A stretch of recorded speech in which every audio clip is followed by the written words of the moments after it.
للمتقين ولا عدوان إلا على الظالمين وأشهد أن لا إله إلا الله وحده لا شريك له وأشهد أن سيدنا وحبيبنا وقرة أعيننا محمد رسول الله. اللهم صل على سيدنا محمد في الأولين، اللهم صل على سيدنا محمد في الآخرين، اللهم صل على سيدنا محمد إلا على إلى يوم الدين. أما بعد،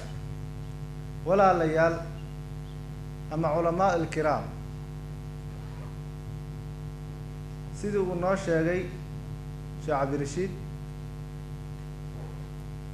mu'tamarkeenna wuxuu ku saabsan yahay ama shacaarkiisa uu yahay islaamka iyo nabadgelyada,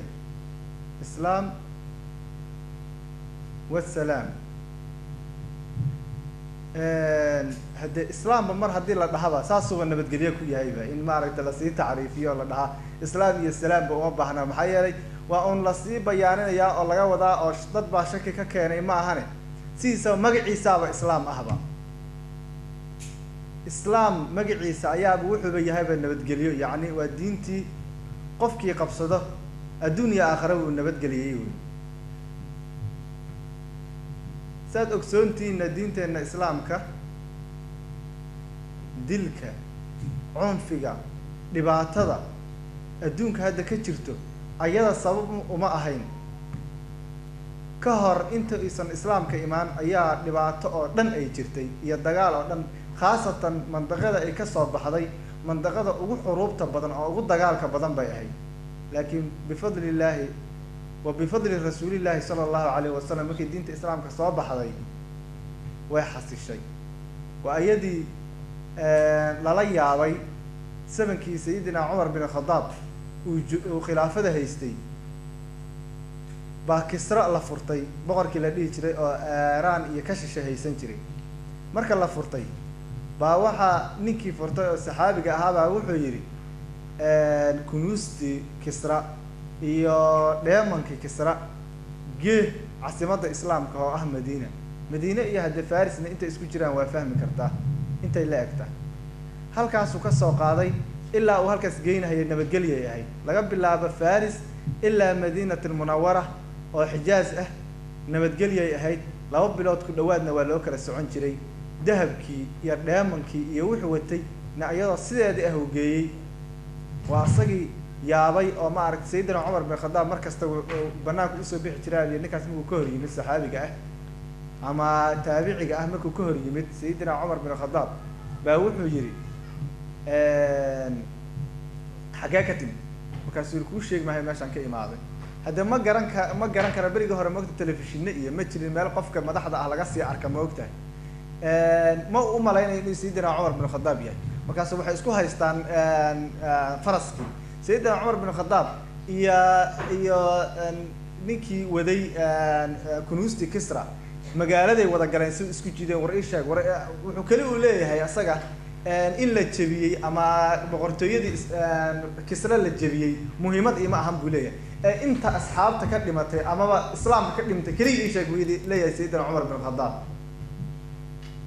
muhiimad baa uma ahanba in ma aragtay dhulkaas oo dhan la furto, laakiin dadka ka baxay oo qiimaha leh oo nuur kale kaliya weydiinaya. markii meesha dadka la yaabeen waxaa la waa amiirul mu'miniin wey ninka aad maanta dhulka ku jiidayso ood leedahay sayid Cumar ilaa aan u tago leeyahay. sayidina Cumar ilaa aan u tago ma kuu sheegayo waxba uu leeyahay, waxba faafin maayo leeyahay. ilaa dawladda aan u tagay madaxweynaha ilaa aan u tago waxba sir faafin maayo leeyahay. wax la kala qabsaday iyo wax la kala haysto buu leeyahay. waxa uu ku dhagan yahayna waa sayidina Cumar ugu socday. markii dambe uu ka degtay faraskii uu ka degtay uu yidhi faraskaaga joog, maxaa yeelay adaa iga fadli badan buu yidhi. 200 waxaan ka wadaa 2 bilood soo socday oysan niyadaada gelin buu yidhi xabad khiyaano ah inaad ma aragta maalkaasi adag wax yar ka khiyaanto, adaa iga fadli badan buu yidhi. ilaahay mahadiis weeyuu yidhi maanta sayidina Maxamed calayhi salaatu wasalaam ummadiisa in laga helay nin boqortooyadii Furus wixii ay lahayd kaydka ay lahayd intuu ka soo qaado madiina si amni ah ku geynaya ilaahaygaas aa mahad iska reebo marka ammaankaas bal fiiri berigi horena qofku ma gaari karin maka iyo madiina uma kala socon karin ilaahay subxaanahu watacaala aayad qur-aan wuxuu ku yidhi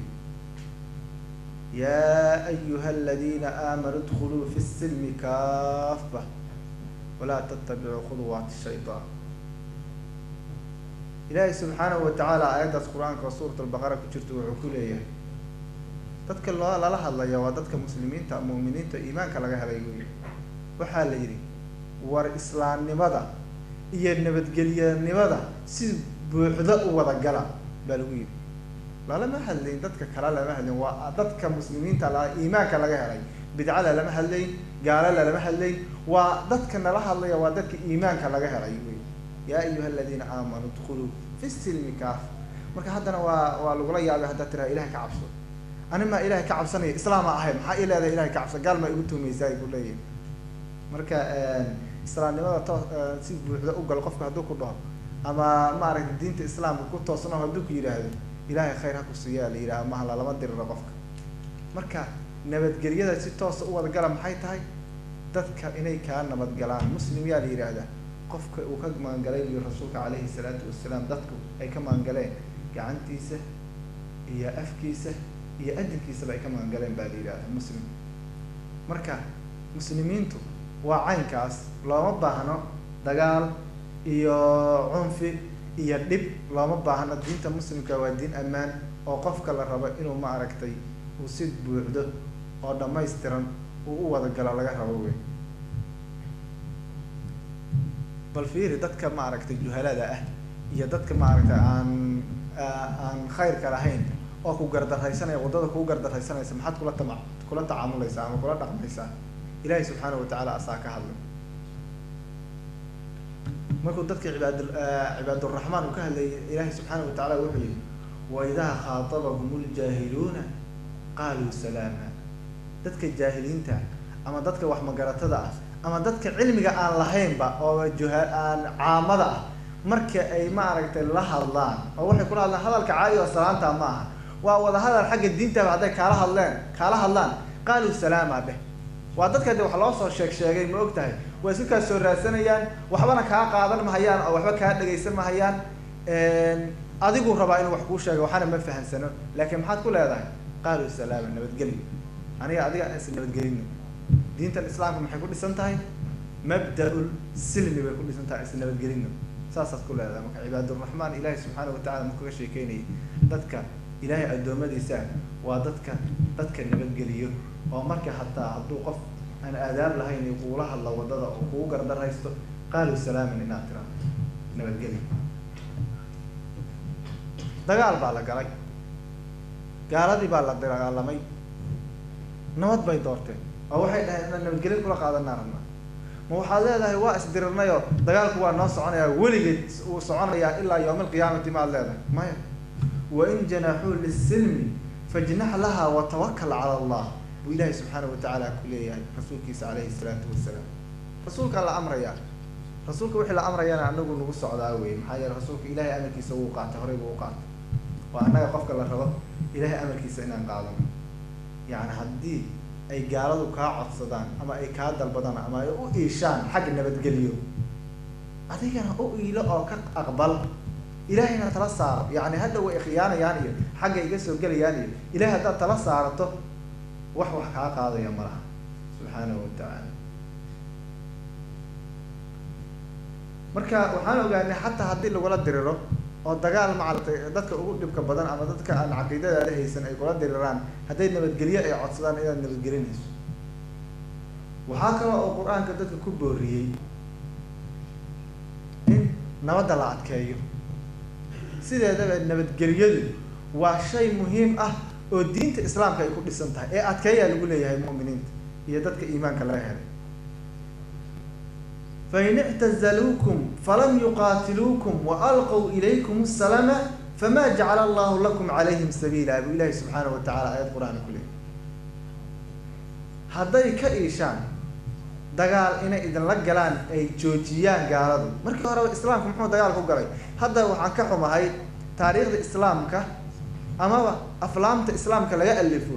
waxa u badan qaswa wax la yidhahdo dagaal baa u badan arrintaas aad baa uga xumaadaa markaa rasuulka calayhi salaatu wasalaam 10 sano ugu dambeysay buu dagaalka oo lagu qasbay galay ma ahan 13 sano wuxuu wax ku raadinayay nabadgelyo ayuu rasuulka calayhi salaatu wasalaam wax ku raadinayay lagama hadlin weli kitaabo sax uga hadlay ma jiraan 13 sano oo rasuulka calayhi salaatu wasalaam nabadgelyada uu wax ku faafinaya hatta dadkii soo islaamay waqtigaas waa dadkii diinta islaamka u gargaaray bay ahaayeen 13 sano dadkii soo islaamay sayidina Abu Bakr Siddiq qormo soo islaamay inta nabadgelyada la ahaa uu soo islaamay masayid buu ku soo islaamay kuma soo islaamay sayidina Abu Bakr Siddiq sayidina Umar bin Khattab sidoo kale sayidina Uthman bin Affan sidoo kale dhammaan aa'imadii iyo ragii qiimaha lahaa oo diinta islaamka khaasatan 10 mubashiriina bil janna badankood waxay ku soo islaameen inta nabadgelyada lagu jiray oo rasuulka calayhi salaatu wasalaam oo ma aragtay oo ku faafinayay diinta islaamka nabadgelyo oo ku faafinayay marka maxaa meeshaas ka faantay diinteena islaamka waxay ku faaftay nabadgelyo ayay ku faaftay nabadgelyo ayay ku faaftay diinteena islaamka ee kuma faafin bixaddi sayf kuma faafin diinteena islaamka marka meeshaas waxaad ka fahmaysaa in dadka hadda ku doodaya diinta islaamka dagaal u bay ku faaftay jihaadkii oo laga tagay baa diinta islaamka ay ku dib dhacday ma ahane markii ay diinta ugu xoog badnayd markii nabadgelyada la haystay baa laakiin baa ku jirta meeshaas ma aha nabadgelyada iyo dhaafitaanka diinta islaamka ay sheegtay inaad raalli ku noqoto inaad qaadato باطل إن القاعدة أما قبول أديان الضلالة إن الديمها كلا أقبش معه دينة الإسلام ويكون لسنتها النبت جليو هي سلمي هي عفوي ويكون لسنتها لكن كمد معهن إن الضلال كاس يبادي داس قاعدة كمد معهن دينة الإسلام بوضوح سورة الكافرون هل أنت سوحا عدينيس سورة قل يا أيها الكافرون بعدينيس إنه الإسلام كأقبلين دين عن إسلام كأهين أو عقيدة عن عقيدة الإسلام كأهين إنه سأقبلين الإسلام سكست النبي جليه على الغلاقاته سكست على الغلاه الشيء ما قال نستقصرنا معها إن دين الإسلام كأكبر حدا أو دين كراعات كل حلبت معه لما أنا أقوله وأنا حرام قف كسر الدين توكبر حياة هالضوبة سوق جليه دين كلا دين الإسلام سيدا إقبال بدعويك حالي ما هي رسولك عليه الصلاة والسلام انت يجي بعدين قريش بواحد ده صنم إله كان عاودينا صنم كان عاب مركز حسود في سورة قل يا أيها الكافرون قل يا أيها الكافرون ورجال يهو كله قال هذا لا أعبد ما تعبدون واحد عابد إنسان أنا عابد ما هي ولا أنتم عابدون ما أعبد إذن كان إلهي كأن عابد ميسان أو مربتان ولا أنا عابد ما عبدتم إذن كو واحد عابد ميسان أنا عابد معي سير لو سعر عليه فيري ولا أنتم عابدون ما أعبد وتأكيد لا أتكين هيو إن هذا أقبلين دين كلا إن هذا أقبلين بالأقبل يا لا أتكين هيا دين كلا إن هذا أقبلين بالله أتكين هيا لكم دينكم وحقوقة من الله سبحانه وتعالى لكم دينكم ولي الدين إذن كالدين تينا إذن سكناتي أنا قال الدين تينا لا إله إسلام كنور كا مركا ما شخصي وحاد كفى أنتي إن دين إسلام كا بطاطا بأيسن أقبلين ديمها كلا إن أي قاعدة تعمل السؤال حق اليوم دين إسلام كا واضح ويه منا ما ركتي mana aqbalayso in ma aragtay adiga laftirkaaga oo islaamka ah inaad diinta nabadgeliyo iyo wanaag ku faafiso ma ahan inaad diinta aadadka ku qasabto waajibkugu ma ahan la ikraha fi diin qad tabayyana ar-rushd min al-ghay ilaahi subhanahu wa ta'ala lay diintu ikraha ma gasho qofkii diin lagu qasbayna qof islaam ahba ma ahan waa qof cabsi iyo munaafiqnimo ay ku jirta ma ahan iyo dana gaar ah ilaalsanaya iyo siyaasad guud iyo ma aragtay qabyaalad kale ilaalsanaya ma ahan qof ay diintu daacad ka tahay qofkii diinta qabsaday oo calaa ikhtiyaarihi asagoo doortay ku qabsaday kaas ayaa maaragtay wuxuu yahay kan maaragtay diintiisu ay sax tahay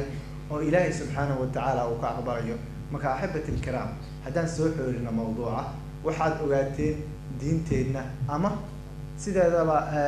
shirka dhanba muxuu ku dhisan yahay diinteenna inay nabadgelyo tahay. marka waxaad ogaatay diinteenna inay nabadgelyo tahay, nabadgelyana wax ku raadinayso, aanan lagu qasbin dadka diintaanada islaamka. qofkii ikhtiyaar iyo doorasho kusoo raaco unbaa diinteenna ay aqbalaysaa. annagana waxaan ku raacnay saas. ilaahay subxaanahu watacaala sida aan ku raacnay ilaahay ha nooga dhabeeyo, hana naga yeelo kuwii ku camal falo cilmiga ay baranayaan oo ay dhagaysanayaan. intaasaana mawduucayga kusoo koobayaa. وصلى الله على سيدنا محمد وعلى آله وصحبه وسلم، وسلام الله عليكم ورحمته وبركاته.